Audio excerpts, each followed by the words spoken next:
الحمد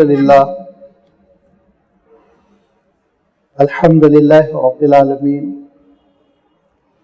والصلاة والسلام على سيد المرسلين وعلى آله وأصحابه أجمعين أما بعد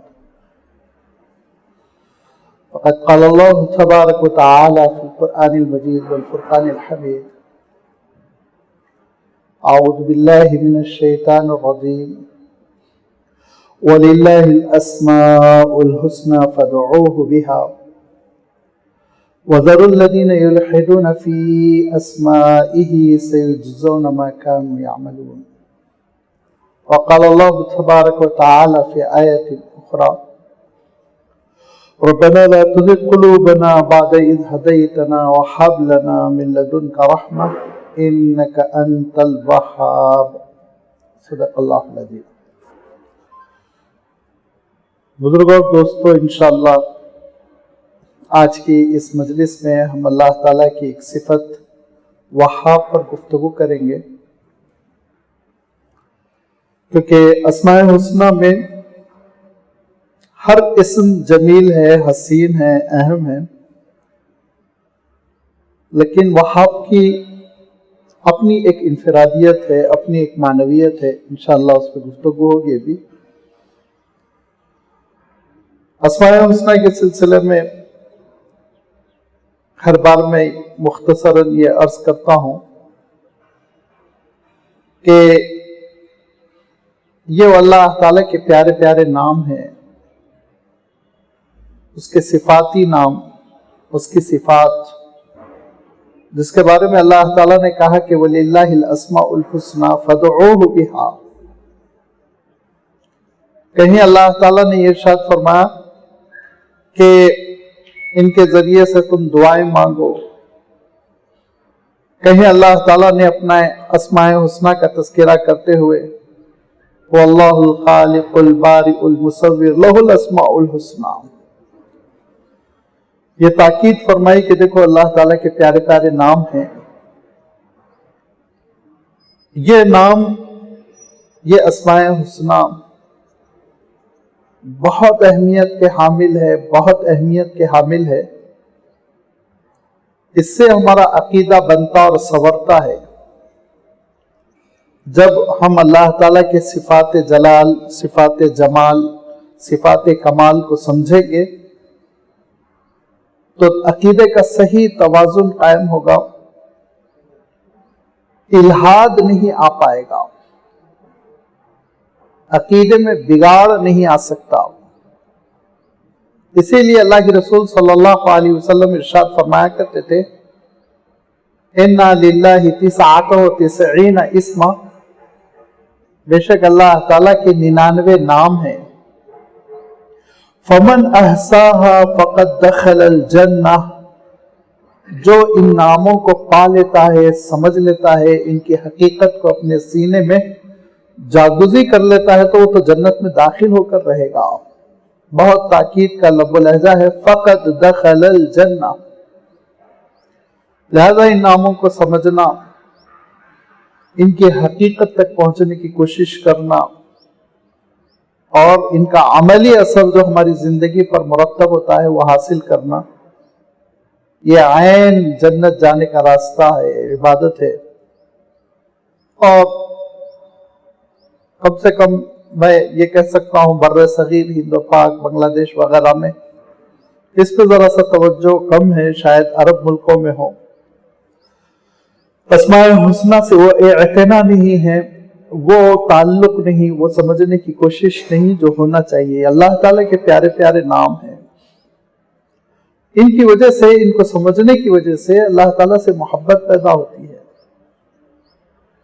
وہ محبت جو سچی عبادت پر، صحیح عبادت پر ہم کو آمادہ کرتی ہے۔ خشوع و خضوع والی نماز مانگیں گے تو آپ اسی شان سے مانگیں گے اللہ تعالیٰ سے، دعا کریں گے تو پھر اسی طرح دعا کریں گے جیسے ایک بندے کو کرنا چاہیے۔ بندگی جو ہم بجا لائیں گے تو اسی طرح بندگی بجا لائیں گے جیسے کہ حق ہے۔ یہ وہ اسماء الحسنی ہے